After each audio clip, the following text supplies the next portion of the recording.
كل واحد يصلي كده، يقول له أنا عروسك يا رب، وأنت عريس نفسي.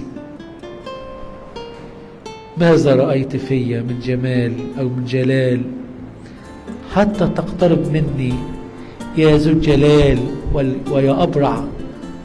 ويا أبرع جمالا؟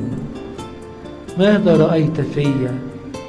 ماذا عينت في حتى عينتني عروسا مفدية محبوبا؟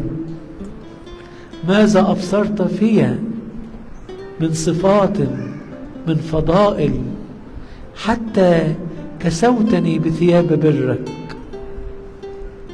آه منك أيها الحبيب، آه من تواضعك، آه من طيبة قلبك وعزوبتك، آه من صلاحك يا محب البشر.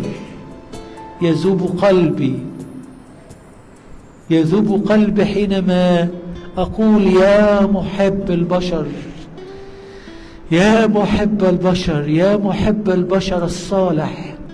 نعم، أنت حبيب أولادك، وأنت محب أولادك. أنت الإله الطيب، أنت الإله العظيم، أنت الإله الصالح، لأنك قبلت أن تكون هذه النفس البشرية عروسا لك، تدخل بها إلى حجالك، تقدم لها وليمتك، تقدم لها مسمناتك، تقدم لها طيبك يا رب عن طيب خاطر. ايه ايتها النفس، كيف رفعك القدير، كيف رفعك وجعلك في رتب عالية غالية.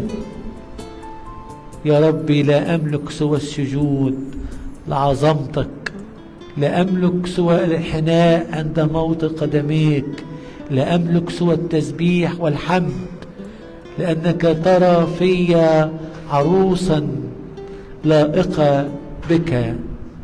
باركنا بكل بركة روحية، واجعلنا دايما يا رب نلبس ثياب العرس،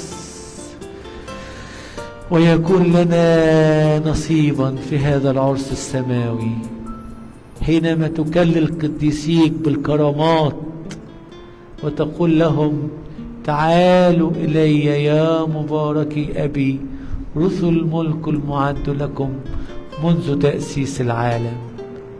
اسمع صلواتنا مع كل صلوات ترفعها البتول الحمامة الحسنة العذراء مريم، ورئيس الملائكة ميخائيل، والشهيد فيلوباتير مركوريوس أبي السيفين، والأنبا كراس، والبابا كرولوس السادس، وكل الآباء السواح